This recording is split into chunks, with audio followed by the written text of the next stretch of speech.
Hi guys, welcome back to yet another video. My name is Martin. I'm filming this in my storage unit this morning. Now, I'm filming this video again because last time I did a spate of videos, I filmed so much that my the the memory on my camera just went, yep, no more.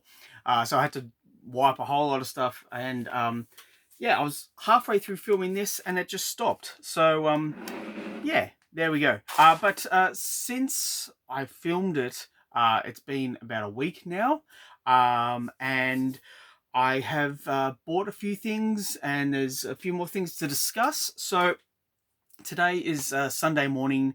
It's very cold here in Melbourne. There's a convention that's about to start in about an hour, which is about 40 minutes drive from here at the most. I usually go to it, but the last couple of years, there've only been like one or two comic book sellers, and the funds are a little bit tight. I've got enough to cover the entry into the venue, but I figured if there's only one or two guys there who I kind of know on Facebook, why would I pay for the admission just to go see a whole lot of records and CD salesmen?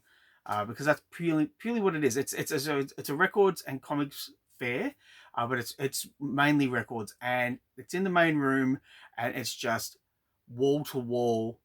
It's just packed full of guys and girls keen on music, looking for a bargain, and the comics are put by the wayside.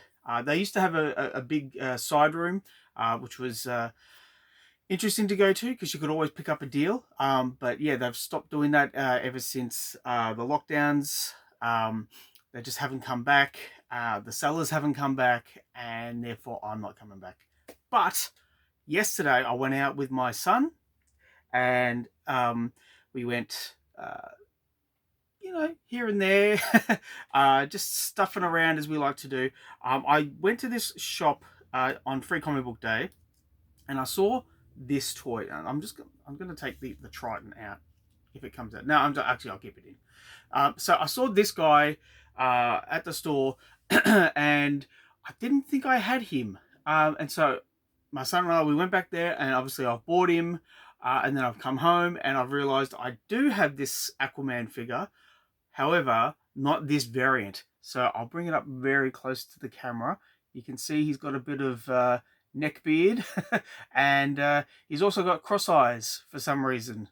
Uh, but yeah, I've got the version that doesn't have the peach fuzz. And yeah, so now I've got this version, and yeah, there we go. Thankfully, he wasn't too expensive at all. Otherwise, I would have just kept on walking. But I bought him, and I also, because I would also preface this by saying that I only really buy Aquaman action figures. I've got nearly all of them.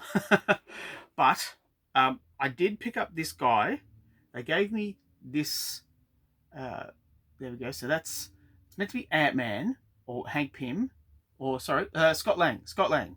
And they were telling me it's from the What If cartoon, and then they went on and on and on about the What If cartoon, which I have never seen, and I just excused myself from the conversation.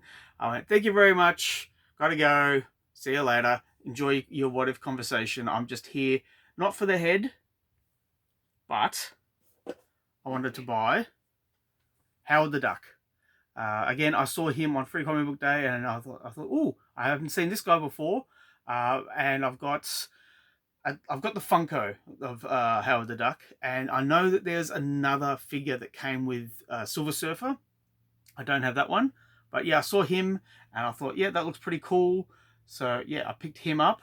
Whoop, picked him up. Does he move at all? Yes, he moves. Yes, so I got him, and they said, yeah, the Scott Lang head comes with it. So there we go. So on to the comic books. The first one I want to show off is Everything's Archie 134. It's just a random issue of Archie. It's by Dan DeCarlo. Don't know what else to really say about it. There's no innuendo or anything like that. It's just a standard Archie offering Archie fun. So for Archie collectors, there you are. just a run-of-the-mill issue. Now that I look at it, though, it's pretty banged up. It's got some foxing. I think that's what it's called, with the the stains. And it's also got a tear on the back. But it was a cheap comic, so there we go. Another one. Okay, so this is issue 634. Sorry, 645 of Amazing Spider-Man. I bought this from Minotaur Comics in Melbourne. As you can see, I paid $4.50 for it. And I think this was really just a cover buy. I was intrigued by the cover, in that it looks like it's painted, but I'm sure it's painted on the computer, because that seems to be how they're done these days. And yeah, I think from memory, I just wanted to try it out. Just wanted to see what was happening in the Amazing Spider-Man at the time, because I wasn't collecting it month to month. So there we go. There's that one. Now, the second last comic for today is Avengers West Coast issue 93. Now, I know in my previous video from last week, I showed off another Avengers West Coast comic. So, yeah, I don't know what else to say about this. I really should put I should put boards on these, because they flip and fold. But yeah, we have Claw going up against US Agent. I've said in previous videos, US Agent is my favorite Captain America character. I like how I won't say ignorant, but how headstrong he is. When he has an object in mind, he goes for it no matter what, and there's no real stopping him. But yeah, we also have Spider-Woman 2, my favorite version of Spider-Woman. I just love the costume. I love the fact that Julia Carpenter was a single mum, so she was juggling being a mum and being a superhero and having these cool powers. When I was getting into comic books, there was no internet. It was the 90s, so the internet was in its infancy, and tracking down all these characters was a bit of a minefield. So when you find characters like this, you'd say, who is this? And you'd take the time to investigate. You couldn't just Google it. But yeah, I was just intrigued by the character. And then Nighthawk. I knew about Nighthawk, but I wasn't a huge fan. But yeah, so there we go. Just a random issue of Avengers West Coast. Now, the key issue for this video, I'll bring it up. Here it is. It's Blade #1 with a Tim Bradstreet cover. This series went for 6 issues, and it had Steve Pugh on the art duties. I think there was a like a tonal shift with the last issue, where Blade was going to like a counseling session, and so it was an interesting take on vampirism, and him doing what he does.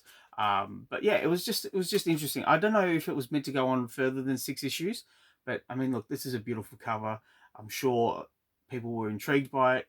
Now, also, interestingly, this came out, I'll show you the back. This issue came out just after the Blade 2 movie. So we had Wesley Snipes as Blade, and he was the model for how you drew Blade and how Blade acted. And so for Tim Bradstreet to say, you know what, we've got Wesley Snipes here, and then I'm going to do this version here. So he looks a little bit younger, a little bit thinner, and the hair's different. The tats maybe a little bit less. It's a very interesting take, and it kind of reminds me of the Blade TV series that came out after Blade Trinity. So I forget what network it was, but I remember Jeff Johns was involved with it, and it went for about 12 or 13 episodes. It had Sticky Fingers, Kirk Jones, Sticky Fingers as the lead, and I also remember that I wrote to, I don't know actually who the hell I wrote to, but I ended up getting Sticky Fingers' autograph from the Blade TV series. So I should probably go through my archives. I cannot talk today. should go through my archives and I find that that signature and show it to you, because it was kind of cool, because I remember I got it and then it was announced that the show was cancelled. So, so there we go. So that's the video for today. Please let me know what you think in the comments down below. Please like and subscribe if you wish to. I'd really appreciate it. Thanks again, and I will catch you at the next one.